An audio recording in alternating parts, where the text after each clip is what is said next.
Bonjour tout le monde. Et bonjour à Bonjour à tous. tous. Bonjour et bienvenue sur notre premier épisode de notre saga cette semaine qui est la boîte à outils digitale pour les professionnels de l'assurance que vous êtes. On est ravis d'être avec vous. Alors pour le café, il est peut-être un peu tard. Pour l'apéro, il est peut-être un peu tôt. Si vous voulez vous prendre un thé, une tisane, une boisson fraîche, n'hésitez pas. Et puis, en tous les cas, merci à tous les participants qu'on a de connecter avec nous pour aborder donc ce premier épisode. Et on va parler de contenu aujourd'hui. Donc bonjour à tous. Alors j'allais vous poser la question. Dites-nous si vous nous entendez bien, vous nous voyez bien. A priori, oui, puisqu'on nous répond. Donc bonjour Amélie, bonjour David, bonjour Guillaume, bonjour Nadège.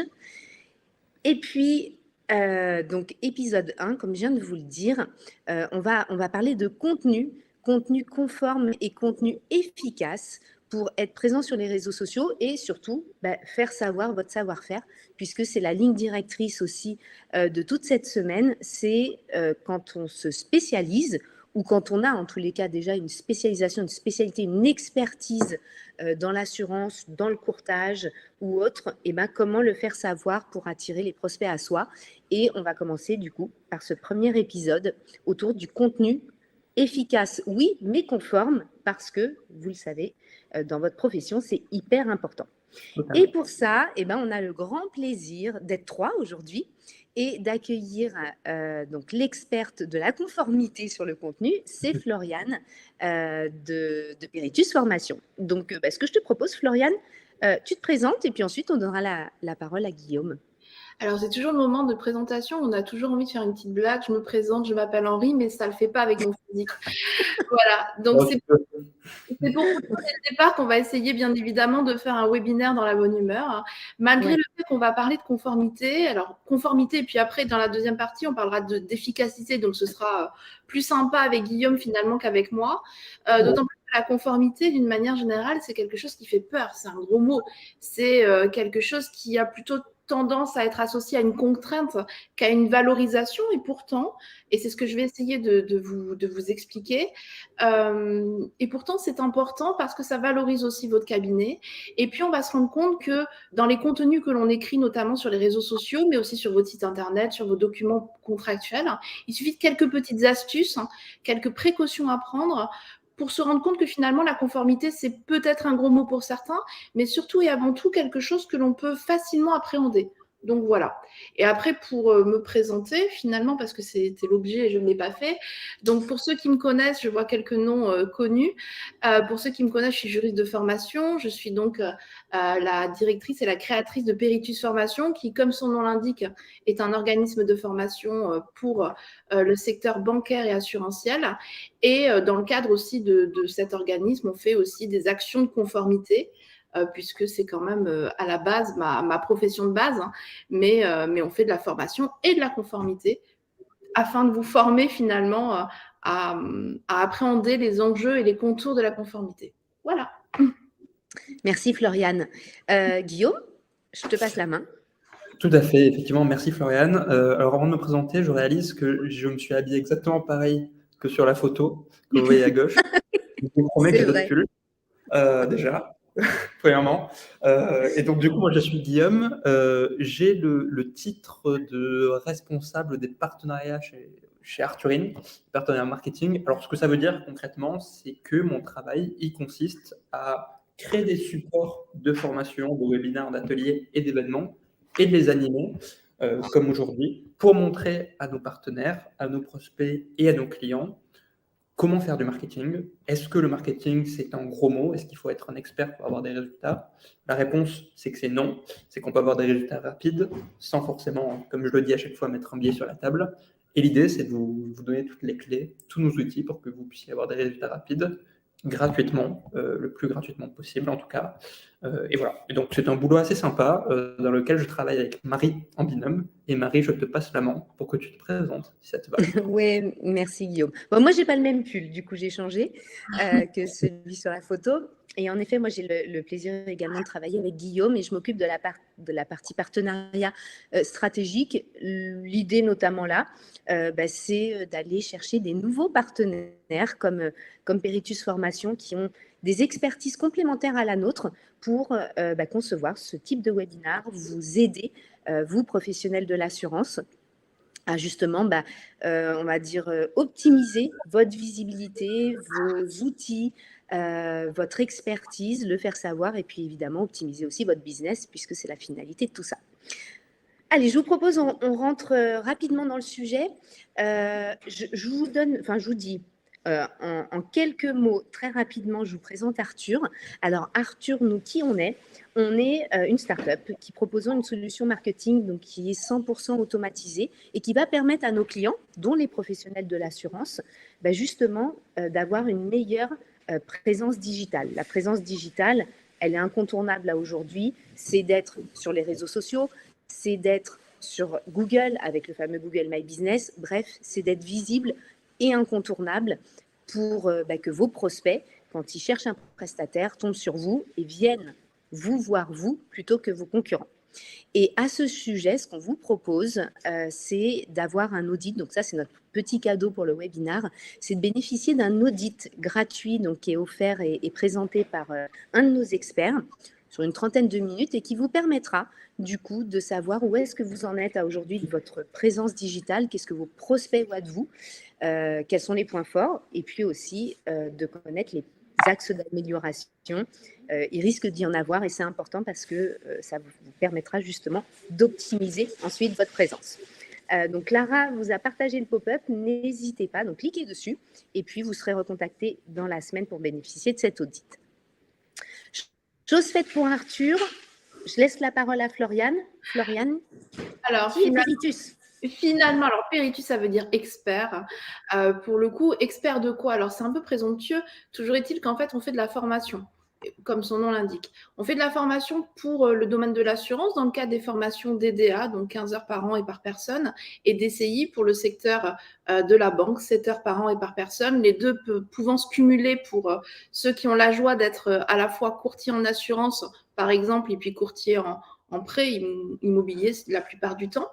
Et puis, on vous aide aussi à mettre en conformité votre entreprise, donc c'est-à-dire à la valoriser, à la sécuriser dans le cadre de la conformité dite ACPR et RGPD. Je dis dite ACPR, dite RGPD parce que ça ne veut pas dire grand-chose en soi comme ça. Dans tous les cas, ce sont des autorités, pour la CPR, une autorité de contrôle, et pour le RGPD, une réglementation qui doit parler, j'imagine, à la majorité des personnes qui sont présentes. Voilà. Super. Donc, je vois que Clara a un petit pop-up aussi pour accéder à notre site. Merci, Clara. Et d'ailleurs, merci à Clara, effectivement, qu'on a même pas présenté au début. Oui, exactement. Qui est notre binôme, qui est l'équivalent, on va dire, de Guillaume chez Arthur, et voilà, qui est là donc en tant que modérateur sur le chat et qui est là pour lancer toutes les petites pop-up. Donc, merci Clara. Exactement. Allez, on passe dans le vif du sujet parce que c'est le but à aujourd'hui. Donc, comment rédiger un contenu conforme et efficace? Vous l'avez compris, d'être présent sur le digital via les réseaux sociaux, via un Google Post, via une newsletter. Et c'est en effet apporter du contenu qui va intéresser votre communauté, intéresser vos prospects, intéresser aussi vos clients et développer la recommandation et le bouche à oreille que vous connaissez très bien, et leur donner de l'information autre que commerciale, parce qu'on le sait, l'information commerciale à aujourd'hui, ce n'est pas ce qui fonctionne, mais justement de partager votre expertise va déjà vous permettre de vous crédibiliser. Mais par contre, de partager votre expertise via de l'information, il faut faire attention parce que ce contenu doit être d'abord conforme et en plus, évidemment, efficace. Alors, on va commencer par la conformité. Oui. Et du coup, je vais laisser la parole à Floriane. Qu'est-ce que ça veut dire conformité ? Alors, qu'est-ce que ça veut dire conformité ? Je pense que si j'interrogeais d'ores et déjà le public, que je remercie d'être là, je pense que la première chose que vous diriez, c'est la conformité, c'est trop dur. La conformité, c'est une contrainte. La conformité, on n'y comprend rien. Et la conformité, quelque part, c'est quelque chose que l'on va venir faire après la production. vous êtes chef d'entreprise pour la plupart, ou vous êtes salarié. Dans tous les cas, vous devez produire des contrats d'assurance, donc distribuer plutôt des contrats d'assurance, ou produire des contrats de prêt. C'est vrai que par rapport à ça, la plupart du temps, la conformité, ça donne de l'urticaire. Et pourtant, la conformité, on peut se former. Alors aujourd'hui, on a plein d'informations, des informations qui sont plus ou moins pertinentes, mais des informations dans tous les cas qui peuvent déjà vous guider. Et puis souvent, moi, ce que j'ai tendance à dire, c'est que la conformité, avant tout, c'est du bon sens. Un bon sens, en fait, qui va vers la protection du client. Pourquoi du bon sens? Et pourquoi de la protection du client? Parce que le législateur, quand il édicte des normes, il le fait dans un sens qui est dans le droit des assurances ou dans le droit bancaire, dans le sens du client. Et donc, à partir de là, on peut allier la conformité avec le bon sens à partir du moment où vous comprenez que ça va dans le sens du client. Alors, bien évidemment, la conformité, on se rend compte de quoi?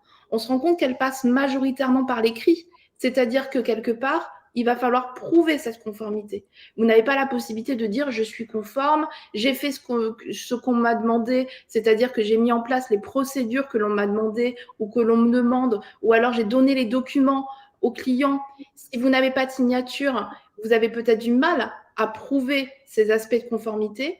Et bien évidemment que ce soit le régulateur, donc le régulateur, je pense à l'autorité de contrôle prudentiel et de résolution, donc l'ACPR, ou même le régulateur de la protection des données personnelles, donc la CNIL, ou encore le juge en cas de litige, va vérifier que vous avez bien donné l'intégralité des informations dont vous êtes redevable, l'intégralité aussi des documents dont vous êtes redevable, ce qui fait qu'en fait, la conformité passe par l'écrit, au niveau interne comme au niveau externe. Aujourd'hui, on ne va pas trop parler de l'interne parce qu'on parle de communication plutôt externe.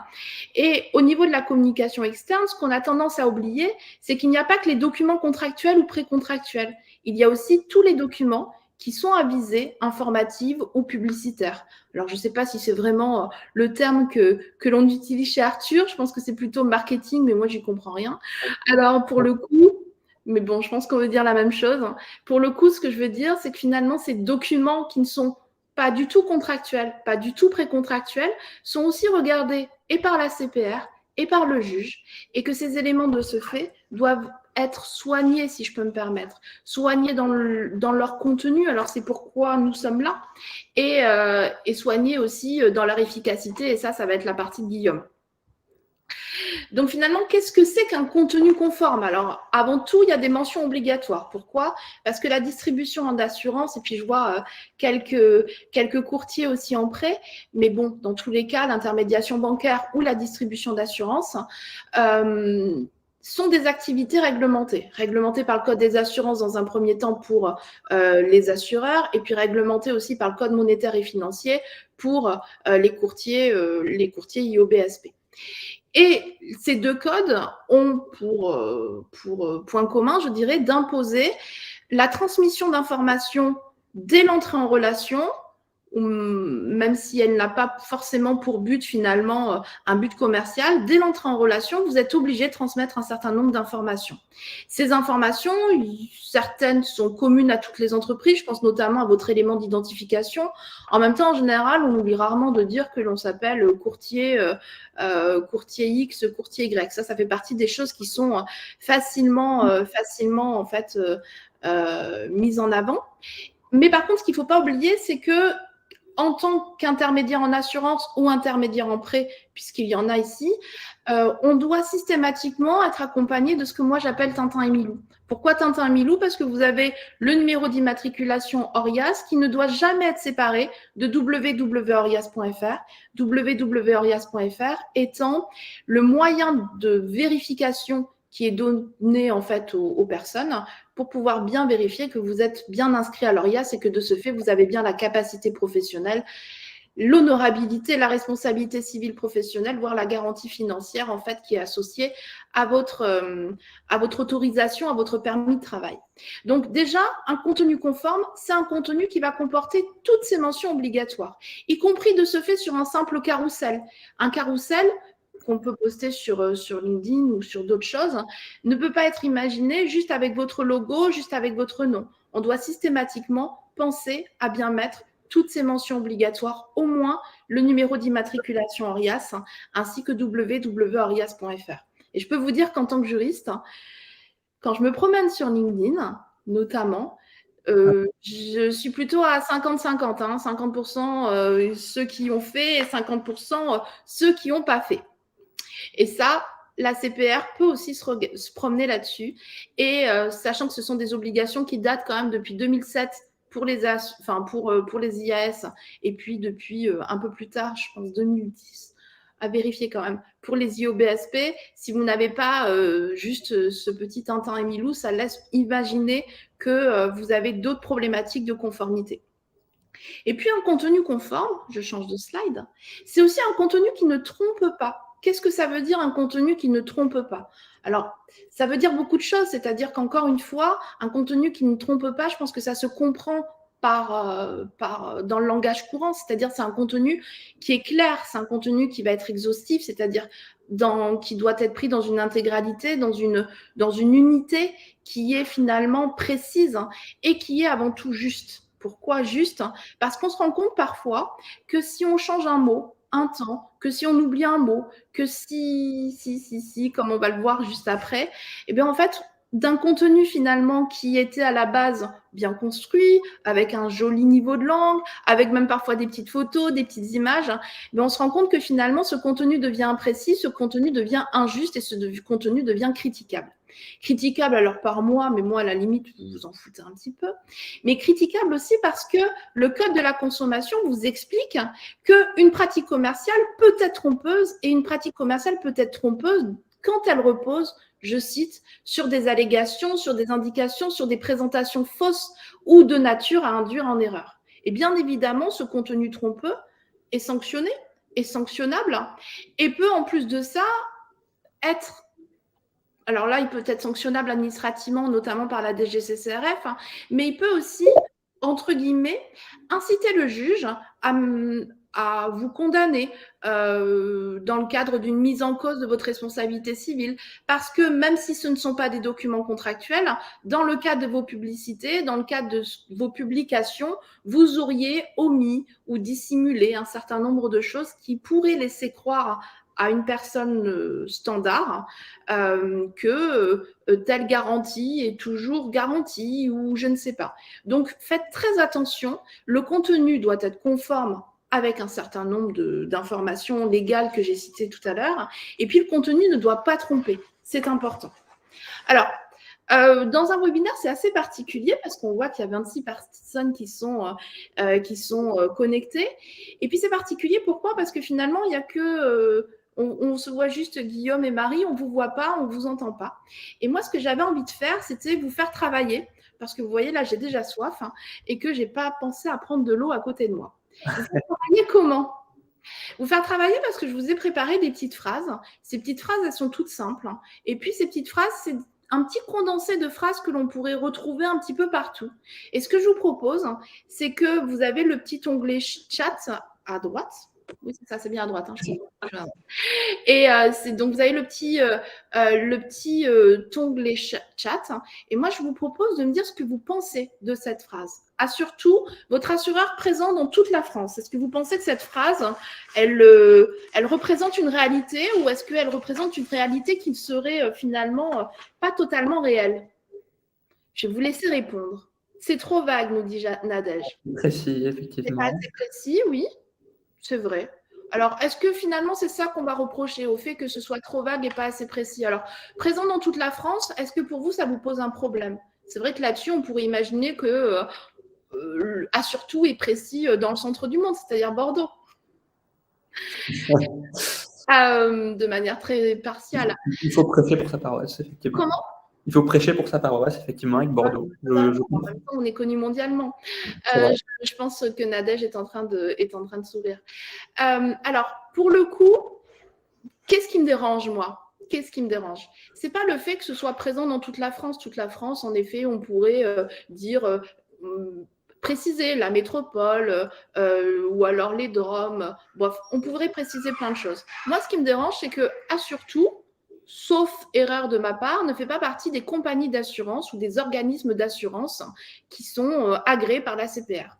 Du coup, surtout, on peut imaginer que c'est un courtier. Surtout, votre assureur, un courtier n'est pas juridiquement un assureur. Un courtier, c'est un distributeur en assurance. Un courtier, c'est un intermédiaire en assurance. Un courtier ne porte pas le risque. Un courtier va tout simplement distribuer un contrat d'assurance. Est-ce qu'on peut dire que de ce fait, c'est un assureur ? C'est un élément qui, pour moi, pourrait être un peu trompeur.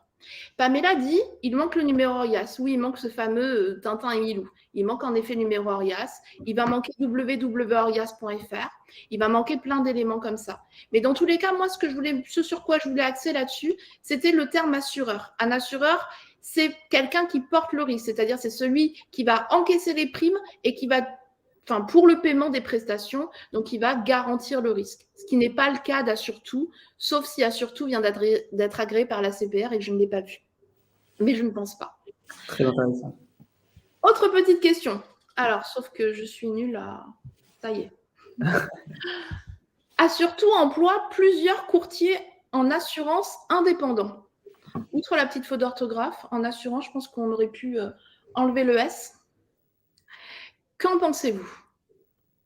Alors, il manque toujours le numéro ORIAS, ça c'est sûr. Mais est-ce que vous pensez que... Ouais. Amélie a trouvé la solution, je pense. En fait, pour le coup, on a la possibilité d'employer des salariés. Employer des salariés, un salarié, je vous rappelle la définition, même si elle n'existe pas dans le Code du travail, c'est quelqu'un qui est soumis, qui exerce dans le cadre d'un contrat de travail et qui est soumis à un lien de subordination. Donc, on peut employer un salarié. Est-ce qu'on peut employer un courtier en assurance ? Non. On ne peut pas employer un courtier en assurance parce qu'un courtier en assurance, c'est quelqu'un d'indépendant qui est inscrit, immatriculé au RCS et qui a son propre numéro d'immatriculation ORIAS. Un courtier en assurance ou plusieurs courtiers en assurance, contrairement au cocourtage dans le milieu des IOBSP, le cocourtage en assurance est totalement autorisé. Il est totalement autorisé dans le Code des assurances. Par contre, on ne peut pas employer on ne peut pas employer des courtiers en assurance parce qu'ils ne sont pas salariés. Voilà. Pareil pour les mandataires. Les mandataires, en fait, on ne peut pas réellement employer des mandataires. C'est-à-dire qu'un mandataire, de la même façon que le courtier, est un indépendant. C'est-à-dire c'est une personne qui a, encore une fois, un numéro ORIAS, un numéro d'inscription au registre du commerce et des sociétés. C'est quelqu'un qui n'a pas de lien de subordination. Donc, pour le coup, est-ce que la vraie phrase, ce ne serait pas « collabore avec plusieurs courtiers en assurance » ou alors même on pourrait parler d'un réseau de courtiers éventuellement ou un réseau de mandataires. Mais de là à dire « emploie plusieurs courtiers », il faut faire attention. Nadège me dit « mais oui, bien joué, il faut que je lise mieux ». Vous voyez ce que je lis moi tous les jours sur LinkedIn ? Ah là là. Autre point. Alors là, on va parler plutôt des garanties. La responsabilité civile décennale permet de garantir l'ensemble des responsabilités du constructeur, encore une faute d'orthographe, pendant 10 ans. Je déteste les fautes d'orthographe, je suis grammaire nazie. C'était ça le piège finalement. Est-ce que vous voyez un autre piège ? Alors là, faux. Je suis d'accord, Alexis ? Je tente une réponse, sans voir la 10 ans à compter de combien, peut-être. Alors, 10 ans à compter de combien, oui, c'est vrai. Ah. Manque de précision. David le dit, ça ne garantit pas l'intégralité des responsabilités. C'est vrai. Alors, je vais essayer d'être précise. Déjà, à compter de combien ? À compter de la réception du chantier. C'est-à-dire que sans acte de réception, alors moi j'aime bien la construction, donc je vais pouvoir en parler un tout petit peu, mais sans acte de réception, c'est-à-dire sans réception, qu'elle soit tacite ou expresse, on n'a pas la possibilité de pouvoir faire jouer ce qu'on appelle la responsabilité civile décennale au sens de 1792 et suivant du Code civil. C'est-à-dire que c'est une garantie qui va exister s'il existe cet acte, la réception.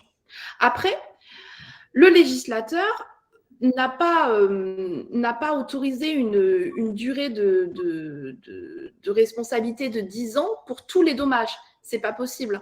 Déjà, 10 ans, c'est quand même long, bien plus que la responsabilité classique de droit commun qui est de 5 ans. Donc, la responsabilité civile décennale permet de garantir l'ensemble des responsabilités du constructeur. Faux.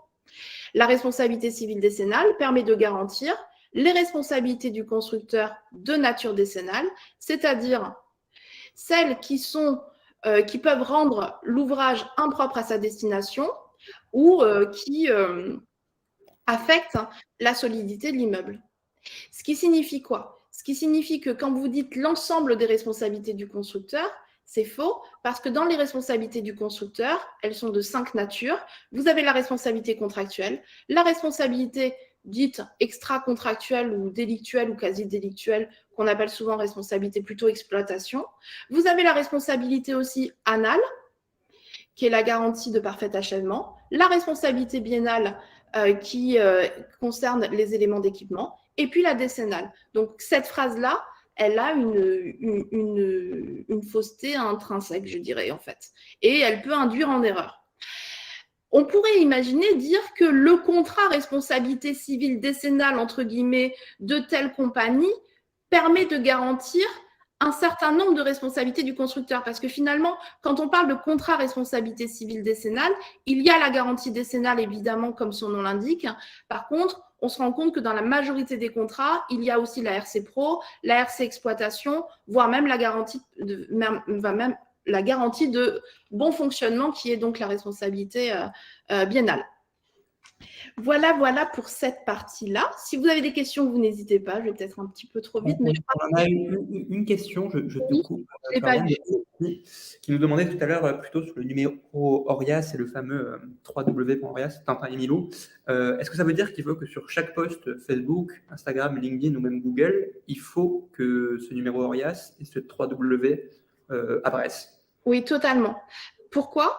Parce que ce numéro d'immatriculation doit être visible partout, etc. Et c'est vrai qu'on se dit souvent, oui, mais je l'ai dans ma page, en fait, dans mes infos légales, etc. Sauf qu'en fait, une photo, ça peut très bien s'enregistrer. Et quand on enregistre la photo et qu'il n'y a pas le numéro Orias et www.orias.fr, bah, pour le coup, on se retrouve juste avec le logo, l'information et plus finalement cette obligation d'information. Donc, il faut faire très attention, en fait. Partout. Alors, pareil sur vos cartes de visite, pareil, normalement, même sur un stylo. Bon, après, il n'y aurait plus grand-chose pour mettre un stylo et je pense que la CPR, là-dessus, est suffisamment indulgent. Mais en principe, le Code des assurances précise bien que ça, c'est une mention obligatoire partout. Alors, il ne le dit pas comme ça, on le dit de manière un peu plus juridique, mais il faut le mettre partout. Et quelles sont les sanctions si Alors, théoriquement, il existe les sanctions telles qu'elles sont possibles, en fait, telles qu'elles sont prévues. Hein, c'est-à-dire que la CPR peut très bien blâmer, avertir, émettre des sanctions financières, interdire d'exercer de manière temporaire ou de manière définitive. Pour moi, une des pires sanctions, ça reste quand même la publication de la sanction. Néanmoins, la CPR, en pratique, sanctionne très peu. On a tout un tas de webinaires là-dessus qui ont dû vous expliquer quand même qu'en pratique, la CPR sanctionnait très, très peu.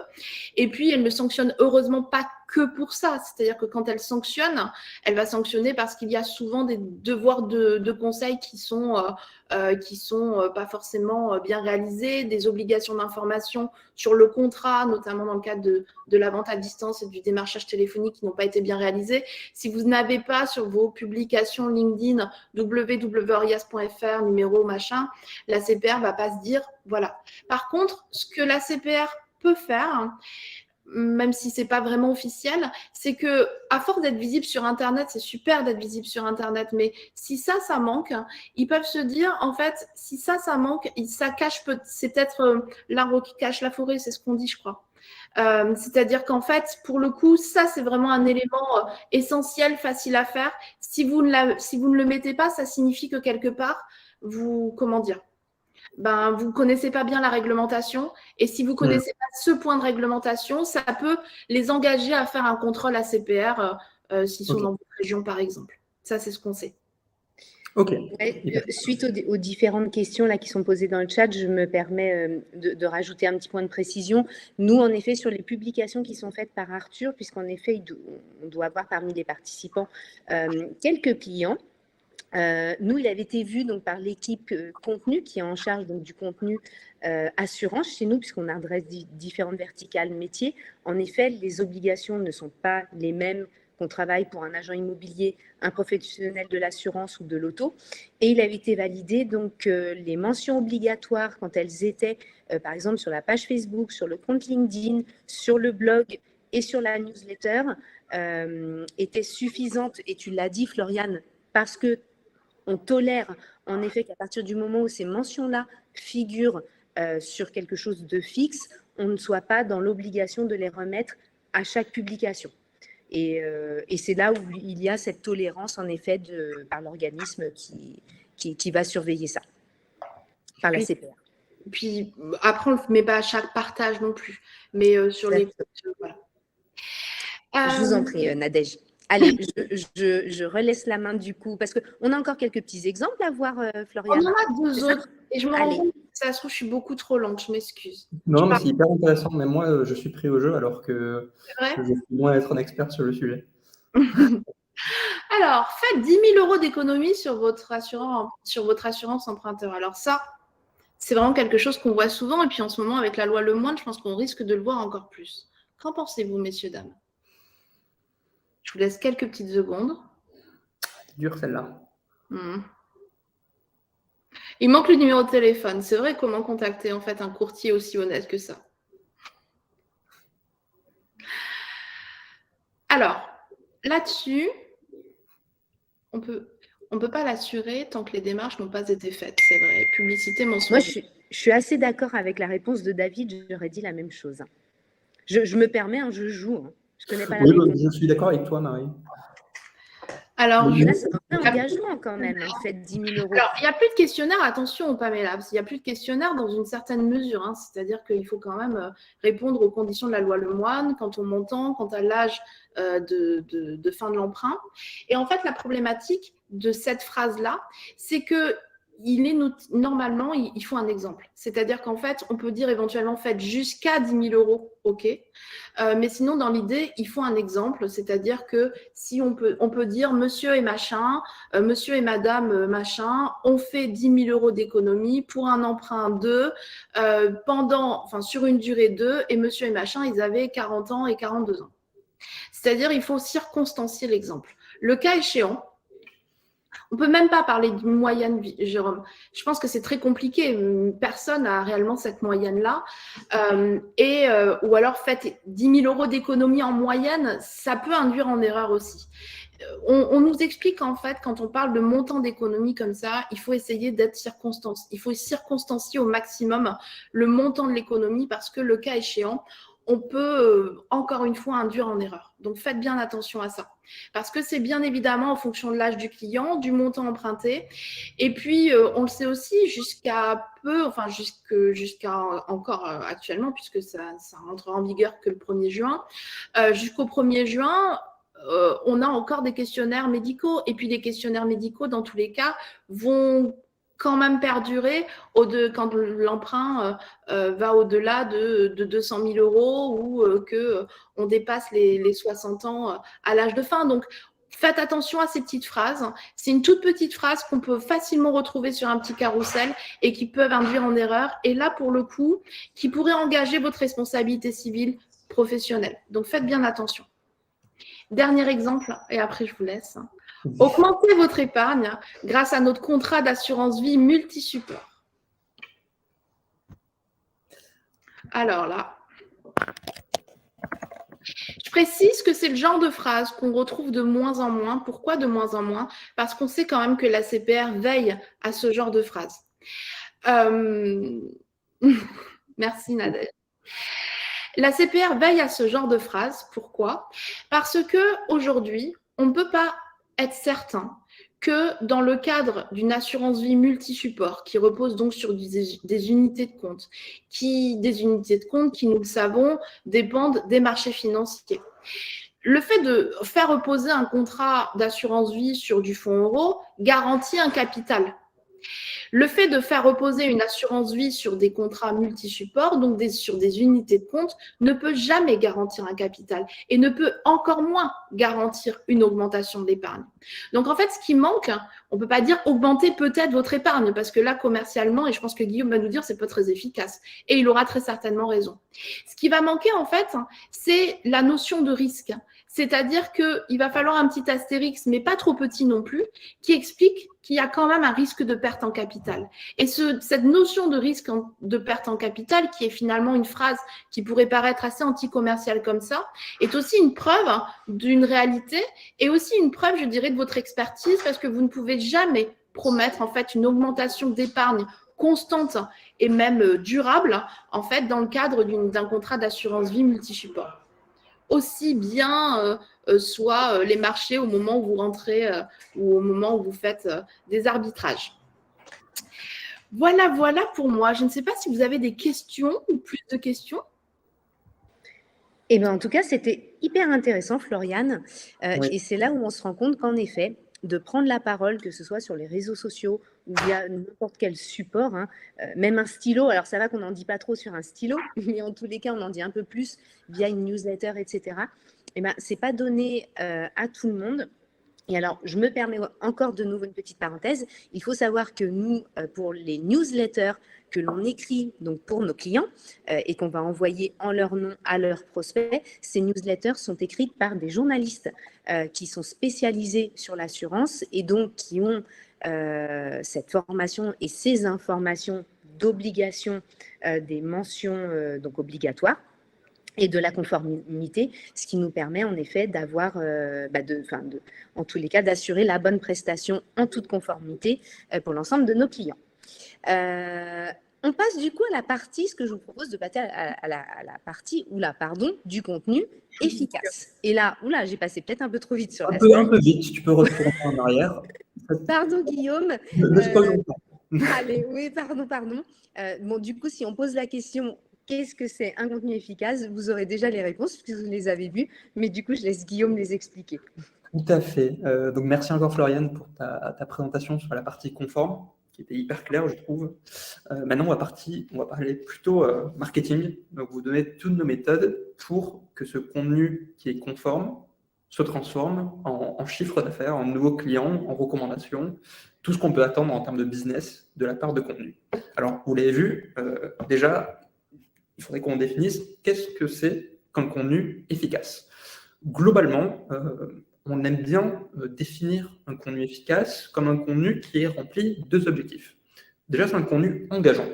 Engageant, ce que ça veut dire, c'est un contenu qui va susciter une action de la part du lecteur ou de l'auditeur ou du spectateur. On va plutôt parler de contenu écrit pour rester dans le thème de la conformité, mais gardez en tête que tous les conseils qu'on va vous donner, ça marche, peu importe le format utilisé, que ce soit vidéo, audio ou écrit.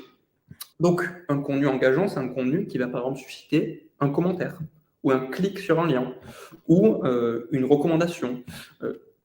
Tout type d'action que vous allez définir au préalable, et vous allez voir juste après qu'on vous a mis quelques exemples d'à quoi ressemble un contenu engageant. Un contenu engageant, certes, mais aussi un contenu qui vous ressemble. L'idée, c'est pas de produire du contenu pour produire du contenu et pour finalement ressembler à tous ses concurrents. Tout l'enjeu, c'est vraiment de transmettre ce qui vous fait vous, en tant que professionnel, ce qui fait votre agence, toutes les notions d'expertise, d'humanisation de votre communication qui vont vraiment vous différencier d'un autre professionnel. Et vous allez voir que toute cette partie, elle va s'attacher à vous amener tous les outils pour créer un contenu engageant qui vous ressemble et donc efficace. Et n'hésitez pas d'ailleurs à me couper avec des questions ou autres si vous en avez, c'est toujours avec plaisir. Alors, on aime bien quand même, avant de rentrer dans le vif des outils, des méthodes, vous donner quand même quelques chiffres clés sur le contenu en termes de business, parce que c'est vrai que c'est des chiffres qui sont, je trouve, assez parlants et qu'il faut quand même avoir en tête avant de se lancer dans une stratégie de contenu. Déjà, il faut garder en tête que le temps d'attention moyenne sur un écran par un internaute, il est de 8 secondes. On est tellement bombardé d'informations qui viennent de partout, de stimuli extérieurs, que on lâche en moyenne au bout de 8 secondes. Pour la petite anecdote, l'attention en moyenne d'un poisson rouge est de 10 secondes. Donc, vous voyez bien le rapport que ça nous fait. Il faut aller capter l'attention très rapidement de son prospect à travers un contenu efficace et qui donne envie d'être lu ou d'être visionné. Vous verrez juste après quelques méthodes pour aller capter cette attention dans ce créneau des 8 secondes qui est absolument fondamental. Ensuite, un prospect sur 2 consulte 3 à 5 contenus d'une entreprise avant de rentrer en contact avec elle, tout simplement parce qu'il y a un besoin d'être rassuré, en particulier dans l'assurance, avant de songer même de prendre rendez-vous avec un professionnel. Alors, 3-5 contenus, ça peut être simplement lorsqu'on va taper le nom de votre entreprise sur Google et qu'on va avoir votre fiche. Ça, c'est un type de contenu. Ça peut être lire les avis qu'il y a sur cette même fiche, un deuxième type de contenu. On va ensuite aller sur les réseaux sociaux de votre agence, par exemple, et on va lire des contenus, peut-être un blog, peut-être des témoignages des clients, peut-être une photo de votre équipe. C'est plein de types de contenus, de formats qui vont permettre de réassurer le prospect avant sa prise de décision. Ça y est, j'étais perdu, je suis un poisson rouge. J'en suis désolé. Non, j'essaye de garder la chose la plus dynamique possible. Mais effectivement, il faudrait peut-être que je fasse 3-5 contenus. Ceci dit, il y a 4 stats, donc on est dedans. Normalement, je vous ai remis là dans les 8 secondes. Et donc, du coup, ce qui est intéressant en plus, c'est que ça s'applique à l'assurance, ce type de contenu, mais ça s'applique n'importe où. Si vous allez à un restaurant, la grande majorité d'entre vous auront le premier réflexe de taper le nom du restaurant sur Google pour voir le nombre d'étoiles qu'il aura sur cette fameuse plateforme. C'est ce qui va vous permettre de choisir ou non ce restaurant. Encore une fois, l'importance du contenu. Deux autres stats que je trouve assez parlantes, c'est que 7 internautes sur 10 estiment que les entreprises ne partagent pas de contenu intéressant sur Internet. Donc, on va vous montrer comment créer du contenu qui n'est pas uniquement orienté business, mais qui est aussi pertinent, intéressant pour le lecteur. C'est quand même le but. Et en plus de ça, en corollaire, 8 internautes sur 10 vont se désabonner d'une page si celle-ci ne publie uniquement de la publicité. L'idée, c'est de vous montrer des méthodes, pas uniquement, comme je vous l'ai dit, pour créer du contenu commercial, publicitaire, mais aussi qui va transmettre une partie de vous. Et pour ça, petit exemple de structure de contenu écrit que vous pouvez faire. Alors ça, moi, j'ai pris l'exemple d'un cabinet de recrutement. Donc, vous allez peut-être dire que c'est assez éloigné du monde de l'assurance, mais gardez en tête que c'est vraiment un exemple pour vous montrer ce qui marche bien en termes de forme, notamment sur LinkedIn. Ce qu'on vous conseille, c'est de commencer par une accroche qui va donner envie de lire. Ça peut être sur n'importe quel sujet et ça s'applique encore plus dans l'assurance. Par exemple, si on parle d'assurance vie, il va falloir penser à son accroche par une phrase qui donne envie de lire. Donc quelque chose, on vous conseille pas plus de 10 mots par accroche. Ensuite, une fois qu'on a capté l'attention avec cette fameuse accroche, l'idée c'est d'aller développer ce que vous allez pouvoir dire par un paragraphe ou 2. On ne peut pas faire des tartines immenses sur les réseaux sociaux. L'idée c'est quand même de capter l'attention et de donner envie à la personne de lire. Donc on vous conseille de créer un développement en 2-3 paragraphes de cette fameuse accroche et ensuite d'aboutir à un appel à l'action. C'est très important la notion d'appel à l'action. En fait, ça va être une phrase ou un lien qui va justement susciter l'action, le fameux engagement de la part de votre lecteur. Donc, par exemple, dans l'exemple que vous voyez ici, ce serait de laisser un commentaire sur la publication, étant donné que la logique, c'est que plus il y a de commentaires sur une publication sur un réseau social, plus cette publication va être partagée à un maximum de monde. Et donc, dans le cas d'Olivier, Olivier va gagner en notoriété de la part de milliers, voire de dizaines de milliers de personnes. Donc, outre l'exemple d'Olivier qui est un exemple, gardez en tête cette même logique, ce triptyque dans n'importe laquelle de vos publications écrites, accroche, développement, appel à l'action. En gardant bien sûr la notion de conformité, CF, la partie très complète de Florian sur le sujet. Là, effectivement, vous voyez qu'il n'y a pas d'exemple de conformité parce qu'on est dans le recrutement et c'est encore un autre monde. Ensuite, deuxième méthode qu'on peut vous donner pour publier du contenu de manière régulière, parce que la notion de régularité, elle est extrêmement importante, notamment sur les réseaux sociaux. Globalement, plus vous allez publier de contenu de manière régulière, plus vous allez être visible, c'est de construire une ligne éditoriale. Une ligne éditoriale, tout simplement, c'est un fil rouge qui va accompagner tous les contenus que vous allez pouvoir publier. C'est finalement le plan de vol que vous allez fixer avant de rentrer dans la rédaction ou tourner une vidéo ou enregistrer un podcast, un webinar. C'est vraiment de se poser 1 heure ou 2 et de se dire qu'est-ce que j'ai envie de publier sur ma page. Et ça, c'est essentiel parce que sans plan d'action, vous allez créer du contenu, certes, mais ce contenu, il va pas suivre un fil rouge et donc il ne pourra pas atteindre et créer une communauté avec le temps parce qu'il sera un petit peu décousu. Alors, pour recoudre le tout, ce qu'on peut vous conseiller, c'est de garder en tête la règle des 50-50.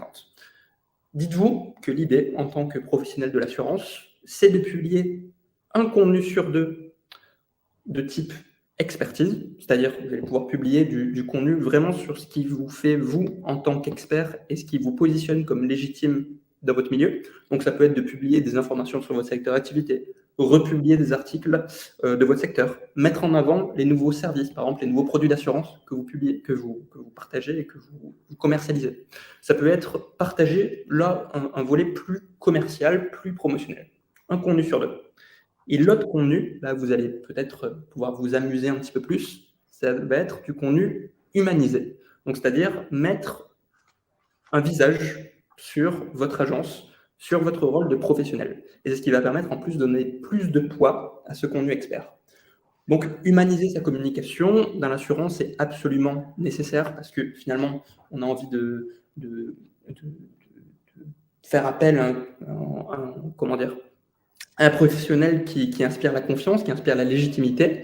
Et pour ça, on vous conseille d'humaniser au maximum votre communication avec des photos de membres de votre équipe, par exemple, avec des témoignages de vos clients. Ça, c'est un type de contenu qui marche extrêmement bien. Par exemple, prendre un témoignage écrit sur votre page Google et le transformer en visuel sur tous ces réseaux sociaux, c'est un type de contenu qui est extrêmement puissant parce qu'il va non seulement légitimer, crédibiliser votre activité, mais aussi montrer finalement au réseau social que vous publiez de manière régulière. Donc, c'est une bonne manière d'avoir du contenu régulier qui atteint ce fameux objectif de légitimité. Vous pouvez aussi partager, bien sûr, vos événements importants, que ce soit un recrutement, que ce soit une conférence, un webinaire auquel vous assistez, tout ce qui va finalement vous faire, vous, en tant que professionnel. Donc, je résume, un contenu sur 2, vraiment expert, vraiment pour montrer que, concrètement, vous savez de quoi vous parlez, et l'autre contenu pour vraiment mettre un visage sur le professionnel que vous êtes. Autre astuce, autre outil qu'on utilise au quotidien chez Arthurine et qui me parle beaucoup depuis que je l'ai appris en cours par un professionnel que j'admirais, c'est les 6 principes de la rédaction. Les principes marketing, bien sûr, et pas forcément juridiques. Gardez en tête que pour qu'un contenu écrit soit vraiment efficace en termes de rédaction, c'est-à-dire qu'il va capter l'attention, ces fameux 8 secondes, et qu'il va donner envie d'interagir avec vous, globalement, on peut résumer 6 principes absolument nécessaires à ce contenu écrit. Déjà, et c'est peut-être d'ailleurs la slide la plus importante que je vais vous présenter, déjà, essayez de vous résumer, de vous limiter à 15 mots maximum par phrase. Vous allez voir, 15 mots, ça va extrêmement vite et ça va vous forcer à faire des points. Et faire des points entre vos phrases, et donc ne pas faire des phrases de 3 paragraphes, ça va vous permettre vraiment de non seulement être plus clair dans vos idées lorsque vous allez relayer, mais aussi d'avoir une rédaction, vous allez le voir, beaucoup plus fluide et beaucoup plus claire, beaucoup plus incisive. Deuxième principe, gardez la notion de une idée ou une information par phrase. Donc, vous faites des phrases courtes et à chaque phrase, vous mettez une information. Ensuite, l'essentiel de l'information en début de phrase, pour vraiment capter l'attention au tout début. Une construction simple, sujet, verbe, complément. On ne va pas commencer à partir dans de la littérature. C'est vraiment un autre sujet. La littérature et la rédaction pour créer du business, c'est certes complémentaire parfois, mais on n'a pas besoin de savoir écrire comme Proust pour vendre. Et d'ailleurs, Proust, je pense, vendrait très mal en tant que marketing. La forme active, donc c'est-à-dire sujet, verbe, complément, et ne pas faire de forme passive. Et ensuite, dernier principe, au présent, on évite autant que faire se peut de parler au futur ou au passé. Le présent, on le voit, c'est le ton, en tout cas la forme, le temps, pardon, qui va vraiment capter le plus d'attention. Donc ces 6 principes, c'est assez intéressant parce que mon prof me les a fait apprendre par cœur et de temps en temps, il nous demandait de les réciter comme ça par cœur et il donnait une mauvaise note à celui qui n'arrivait pas à les réciter. Et des fois, il rajoutait la petite difficulté de les demander de réciter à l'envers, donc au présent à pas plus de 15 mots par phrase. Et je vous garantis que depuis que je les applique chez Arthurine, on a vraiment de bons résultats, que ce soit par mail, que ce soit sur les réseaux sociaux. Donc, ça fonctionne. Et je vais vous donner une dernière petite astuce pour compléter ces 6 principes. C'est, il me semble que c'était Flaubert qui a appelé ça l'épreuve du gueuloir. Pour savoir si un texte vraiment capte l'attention et globalement est clair, il suffit de le lire à haute voix, de le déclamer le plus fort possible si vous êtes seul, et vous allez voir à l'oreille s'il sonne bien ou pas. La musicalité des mots, c'est quelque chose d'assez important dans le marketing, et en tout cas, on vous conseille de l'appliquer dans tous vos contenus écrits. Donc là, on vous a mis quelques exemples. Guillaume, vous reconnaîtrez. Je vous ai mis, j'espère que vous n'en prendrez pas ombrage, parce que je trouve que ce que vous faites sur LinkedIn est vraiment top. Donc, vous voyez le contenu de Guillaume à gauche qui, je trouve, applique bien cette méthode, notamment d'accroche, de développement et d'appel à l'action. Je vous ai mis quelques exemples, notamment dans la finance, pareil en termes d'accroche, et vous montrer d'autres exemples aussi. Le contenu, ça ne s'applique pas qu'à l'écrit. On peut mettre des images, notamment sur LinkedIn, et on peut humaniser sa communication, notamment avec des courtiers que vous voyez au milieu, et on voit vraiment des personnes là, qui jouent aux échecs, et on met un visage sur ce cabinet Helios Partners. Exactement, le privilège de l'homonymie, exactement, tout à fait. Et enfin, dernière méthode, et je vais passer rapidement dessus, parce que là, vous dites peut-être, ok, Guillaume, il est bien sympa, mais comment finalement on trouve des idées de contenu, notamment s'il faut animer de manière régulière ces réseaux sociaux. Pour ça, le dernier outil que j'ai envie de vous partager, c'est la méthode qu'on utilise nous-mêmes, d'ailleurs chez Arthurine, c'est la méthode de contenu en cascade. Et ça veut dire concrètement qu'on va rédiger un seul gros contenu en haut de la pyramide, un contenu qui va nous prendre beaucoup de temps. Par exemple, ça peut être un webinar sur lequel on va mettre beaucoup d'efforts. Ça peut être un livre blanc, ça peut être une grosse vidéo ou un gros article qui va parler par exemple d'assurance vie.